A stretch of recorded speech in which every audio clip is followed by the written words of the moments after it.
एक मिनट। मुझे अभी अभी पता चला है कि दुनिया की कई सारी आर्मीज को ये मिला है कि एसएम एंटरटेनमेंट जंगकुक की डेटिंग रूमर्स फैला रहा था। एंड ओ माय गॉड, मुझसे तो विश्वास ही नहीं हो रहा है मतलब इन बातों पर कि ये सब क्या चल रहा है, क्या ये सच है? बिकॉज कई सारी आर्मीज ने रिवील किया है कि एसएम एंटरटेनमेंट लोगों को पैसे दे रहे थे कि वो लोग ट्विटर पे अकाउंट्स बनाएं, जंगकुक एंड विंटर के बारे में डेटिंग एलिगेशंस निकालें। एंड ये सब कुछ इसलिए हो रहा था क्योंकि एस्पा की सेल्स अच्छी नहीं चल रही थी। सो विंटर को पब्लिसिटी दिलवाने के लिए जंगकुक के साथ शिप करने के पैसे दिए गए ट्विटर अकाउंट्स को।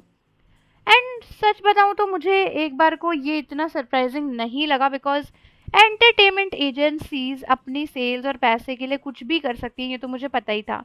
एंड एसएम को तो मैं क्या ही बोलूं, जब बिग हिट ही इस चीज़ को करने के लिए पहले वायरल हुआ था, जब बिग हिट ने खुद ही रिवील किया था कि वो कभी कभी डेटिंग रूमर्स का सहारा लेते हैं पब्लिसिटी पॉपुलैरिटी बढ़ाने के लिए, तो मैं किसी बाहर वाले को तो क्या ही बोलूं। लेकिन वियर्ड चीज ये है कि आर्मीज को ये एविडेंस मिले हैं कि भाई पेड कैंपेन चल रही है जंको के अगेंस्ट बीटीएस के कमबैक के टाइम पे, ताकि बीटीएस का कमबैक अच्छे से नहीं हो पाए। एंड मतलब मुझे तो इतना ज़्यादा अजीब लग रहा है ये सोच के कि कितने गिरे हो सकते हो कोई भी इंसान अपने पैसे के लिए, अपने फ़ायदे के लिए किसी की पूरी लाइफ के साथ में ऐसे खिलवाड़ करे। मतलब माना कि आपके पास पावर है, आपके पास कनेक्शन है, बट ये थोड़ी है कि आप अपनी मर्जी से किसी को भी पैसा देके किसी के भी बारे में डेटिंग रूमर्स और ये सारी चीज़ें फैलाओगे। मुझे लगता है कि शायद इसीलिए कभी बीटीएस के मेंबर्स या जंकुक इन डेटिंग रूमर्स पे रिप्लाई नहीं करते, क्योंकि उनको पता है कि ये सारे डेटिंग रूमर्स कंपनीज और एंटरटेनमेंट इंडस्ट्रीज अपने प्रोफेशन के लिए फैला रही हैं। एंड कभी कभी तो मुझे डाउट होता है कि कहीं ये सब लोग बीटीएस को पहले से ही तो नहीं बता देते कि भाई तुम कुछ नहीं बोल सकते हो इसके खिलाफ में, क्योंकि ये तो कंपनी ने किया है। क्योंकि ये भी हो सकता है एक बार को कि ये जो लोग हैं ये लोग मिलके प्लानिंग करते होंगे और बीटीएस को बोलते होंगे कि तुम लोग नहीं बोल सकते कुछ भी।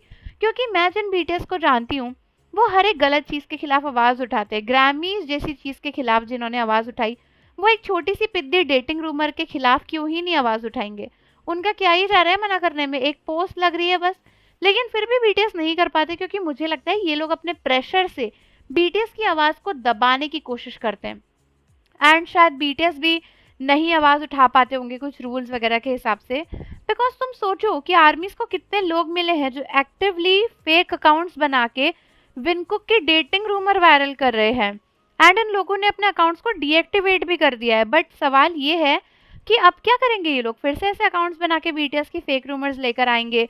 मतलब बीटीएस जितना अपने कमबैक के क्लोज जा रहे हैं, जितना बढ़िया उनका कमबैक हो रहा है, ये टेक्टिक्स मार्केट में आ रही है क्योंकि ये लोग सोच रहे हैं कि बीटीएस की पॉपुलैरिटी से अपना फायदा निकाल लें। बट इनको ये समझना चाहिए कि भाई ये कुछ नहीं उखाड़ पाएंगे, ना ही बीटीएस का, एंड ना ही ये सब कुछ करके इन्हें कुछ पॉपुलैरिटी मिलनी है। तो आप लोग मुझे इस पे अपने व्यूज कमेंट्स में बताओ।